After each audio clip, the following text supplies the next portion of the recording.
কিয়ামতের ময়দানে দুনিয়ার জমিনে যারা আল্লাহর পক্ষ থেকে সম্পদ পেয়েছে, সম্পদশালী হয়েছে, কোটিপতি হয়েছে, গাড়ি বাড়ির মালিক হয়েছে, স্বর্ণের রূপের মালিক হয়েছে, তারা যথাযথ যাকাত যারা দেয় নাই, দান খয়রাত করে নাই, কিয়ামতের ময়দানে এমন একটা সাপ, 2টা কালো দাগ থাকবে মাথায়, এবং সেই সাপ ওই কোটিপতি সম্পদশালী যে যাকাত দিত না, দান খয়রাত করতো না, তার দিকে গিয়ে আসবে, জাহান্নাম থেকে আসবে, এসে তার গলায় ওই সাপটা পেঁচিয়ে দেওয়া হবে।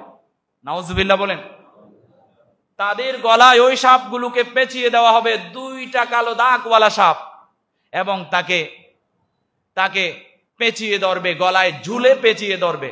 মনে করেন সাপটা পুরা শরীরটাকে পেঁচিয়ে ধরবে এবং গলায় ঝুলে এরকম করে আসবে, এসে কি করবে, হাদিসের ভাষা থেকে বলছি, এসে বলবে আনা মালুকা ও আনা কানজুকা, ও গোলাম, ও আল্লাহর বান্দা, আমি তোমার সেই সম্পদ, যে সম্পদ তুমি গচ্ছিত করে রেখেছিলা, আমি তোমার সেই সম্পদ, যে সম্পদ তুমি কৃপণতা বশত দান করো নাই, যাকাত দাও নাই, সাদাকা করো নাই, ফিতরা দাও নাই, আমি সেই সম্পদ। এরকম বলে বলে আনা মালুকা আনা কানজুকা বলে বলে 2 গালে তাকে চুবল মারতে থাকবে। জুড়ে বলেন না নাউজুবিল্লাহ। এমনে ঘরের কোনায় কোনো সাপ দেখলে ওই ঘরে আর কেউ ঘুমায় না। যে রাস্তা দিয়ে একবার সাপ দেখে কেউ, ওই রাস্তা দিয়ে আর পথ চলে না রাতের অন্ধকারে। এগুলো দুনিয়ার সাপের কথা বলছি।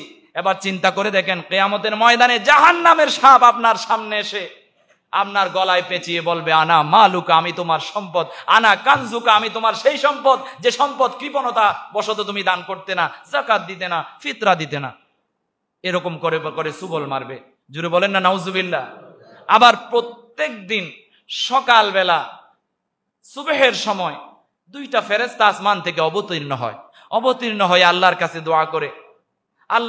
দোয়া করে ওই 2টা ফেরেশতা আল্লাহুম্মা আ'তি মুনফিকান খালাকা ওয়া ইয়াকুলুল আখিরু আল্লাহুম্মা আ'তি মুমসিকান তালাফা। আল্লাহর কাছে দোয়া করে, হে আল্লাহ, যারা দান করে তাদেরকে তুমি যথাযথ দানের প্রতিদান দিন। জোরে বলেন না আমিন। প্রত্যেক দিন ফজরের সময় একটা ফেরেশতা এসে বলে, আল্লাহ, যারা দান করে দানের প্রতিদান দিন।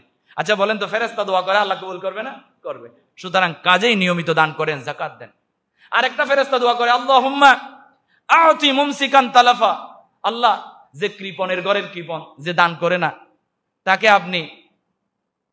আপনি ধ্বংস করে দিন, বিতাড়িত করুন। জোরে বলেন না নাউজুবিল্লাহ।